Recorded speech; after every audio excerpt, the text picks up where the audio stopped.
Hello everyone to the Jewish Week Online. I'm your host, Aaron Herman. What's a movie that personifies Jewishness? For me, that's The Hebrew Hammer, with the opportunity to speak to the director and writer, Jonathan Kesselman, about how he got into the business, The Hebrew Hammer, and his new upcoming film, Hebrew Hammer vs. Hitler. This is a quick look.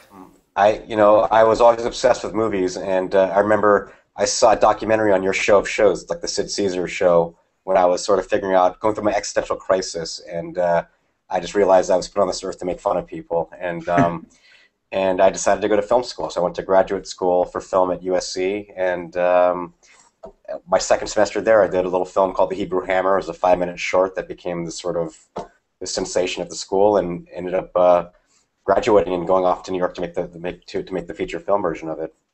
And The Hebrew Hammer was one of those films that transcended Jewishness. In that you captured the comedic genius of what Jews really have done throughout the entertainment industry, but made it in such a unique way. Were you surprised about how it was received? I knew I wasn't surprised how it was received. I don't know if I was surprised. I was, when I first, like when you're making something and you're so passionate about something, you think, of course, everyone should, should respond to it. And it just took people a while to kind of, it took people a while to sort of catch up to it.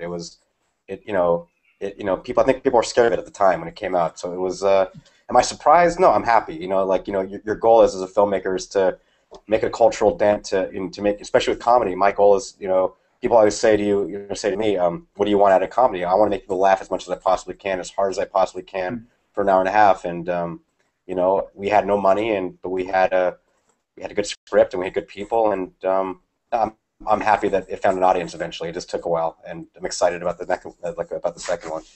And was there a part of the movie where, as you were writing it and coming it to fruition, was there something that surprised you?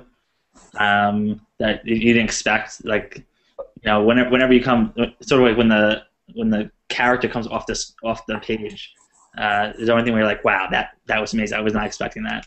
Well, on the best things I've ever written, and the things that are things that they happen very quickly. Like I wrote that movie in 17 days, believe it or not, and wow. It doesn't feel like, it just sounds like a cliche, but it didn't feel like I was writing it. I felt like I could see 3 or 4 scenes ahead of what I was doing, and it just was coming out of me. And it's those things when you're just so excited. And I wasn't sleeping much. I was just so excited to write it. You just know it's good, and things do surprise you because it's just coming out of you. And so it's like, I think that part's exciting. And there's been about 4 or 5 things that I've written that have had that sort of have had that feel for me, where it's sort of I just know it's. It all lays itself out for you. You just know it, and it works. So, yeah. And now you're coming off a very successful Jewcer campaign to make the sequel out, or maybe I'm not sure. Is it a sequel or is it something totally different? So tell us about the vision. I'm very excited. It's like I said, I grew up obsessed with Mel Brooks, and and really, it was seeing Sid Caesar, Stockman and Sid Caesar and Mel Brooks and all these amazing comedy writers in the same room. But I worship the feet of Mel Brooks, and I was a big fan of History of the World Part 1. And when I wrote the sequel, I'm not doing History of the World Part 1. It's my own movie. But it's basically it's a time travel movie. It involves a Time Sukkah and great moments in Jewish history as rewritten by Hitler and the Hebrew Hammer, Mohammed Ali, Paula, Abdul, Rahim, going back in time and chasing Hitler through time and sort of undoing his wrongs. And I think it's a better film than the first one. I'm a better writer now, and I'm older, and God, that sounds ridiculous. I'm older and better writer. No, but I think it's a better script. I'm more excited about this one than I was the first one. I was very excited about the first one. So and I'm also, it was good to see, like, doing the Jewcer campaign. What was great about that was sort of seeing the reach it had, and just by putting it out there within the first week, we were on the front page of Salon.com, and then Israel just came out of, we were on Channel 2 News, the most watched nightly news show in Israel, reached out to us, and we were on Israel Hayom, and then just the media was very kind. People people still love the movie. People still have fond feelings for the movie, which feels very good, as you can imagine. And yeah, I'm just excited to make the second one and get it going. Yeah, as I was reading and then watching your video about the movie, History World definitely popped in right away. I'm like, this is going to be awesome. Like, there's just so much you can do. There's so much richness, and then there's like the Bill and Ted's Excellent Adventure type of thing coming in. And so, like, where are you with that process? So yeah, from the campaign, a couple of investors reached out to me. One investor made a verbal commitment to me. And so right now, I have a short agreement with the rights holders, the content film, and now I just have a lawyer who's going to basically do what's essentially a long-form contract for the rights. And then, if this investor in Los Angeles is for real, and he is, he seems to be very for real, Israeli actually, we'll be making it in the summer. And if not that, there are other investors who've expressed interest. This guy, we're putting up most of the money, so that seems like just a good fit.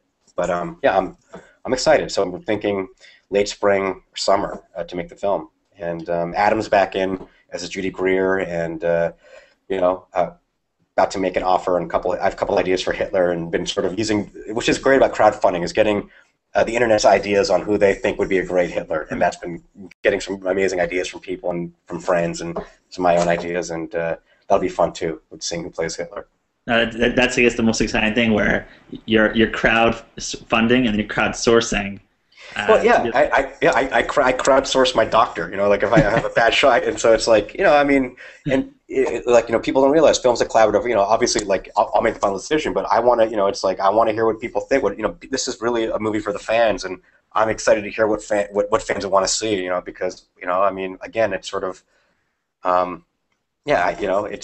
there's so many different ways to play Hitler, and so many great ideas, and the crowdfunding too is great, because it's sort of doing videos with my mom, and sort of just keeping people in the loop is part of the process is fun. And I think in terms of film, like, there's always this mystery that's there, and it's like, it's not a mystery, it's like, this is a creative process, and to involve the fans in it and sort of keep people sort of in the loop as to what's going on, I think makes it a cooler experience for me and for the people who are fans of the film.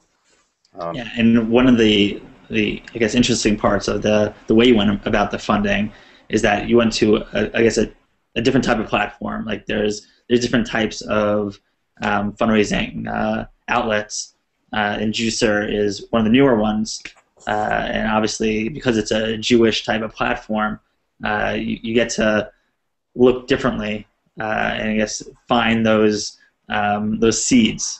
Which then could lead to other types of opportunities. Yeah, so how did you pick Jewcer? It was I didn't know. I still don't. I'm still learning about crowdfunding, because this is a new thing for me. And I was actually crowdsourcing on Facebook about what site should it be, Kickstarter. And by the way, I'm gonna blow my nose on camera. Here we go. It's cold here. It's an exclusive, boys and girls. Yeah, there you go. This is real Hebrew Hammer snot. Here, you can look at it.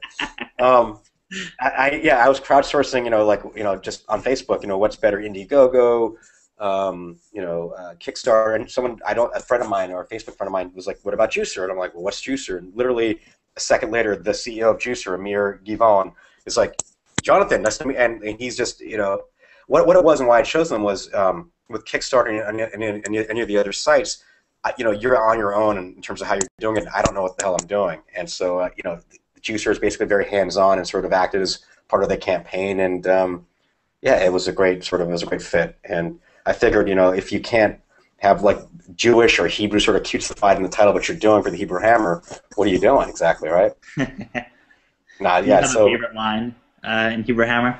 In the first one or the second one? The first one and second one, yeah.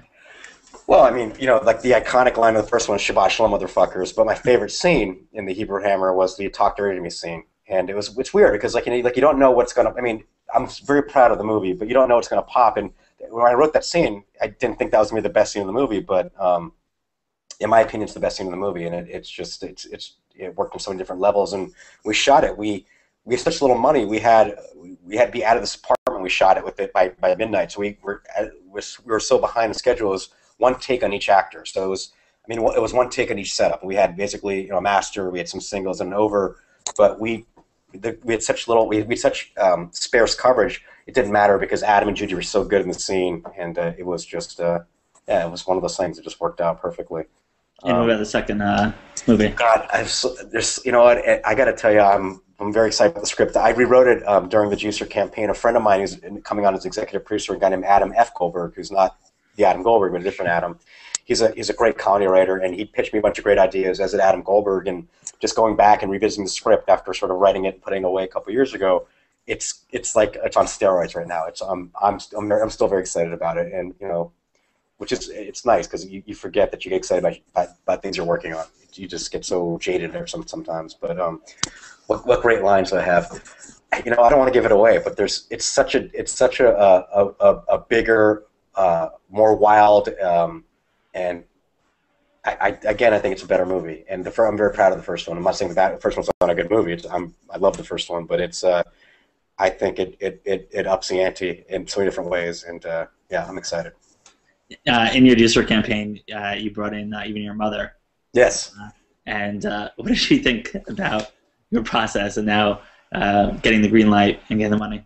I don't think she thinks much outside of her own sort of bubble of herself. So I don't, what does she think? I think the conversation, if you have a conversation, will usually kind of steer back towards her and sort of her injury of the week or her gas or some other sort of very narcissistic mother thing. So I don't think she really. I'm sure she's very happy for me. I think at some level, but again, it's one of those things where until the film's done, it's not good enough, and then it'll be good enough for like a second, and then she'll disown me or something. So.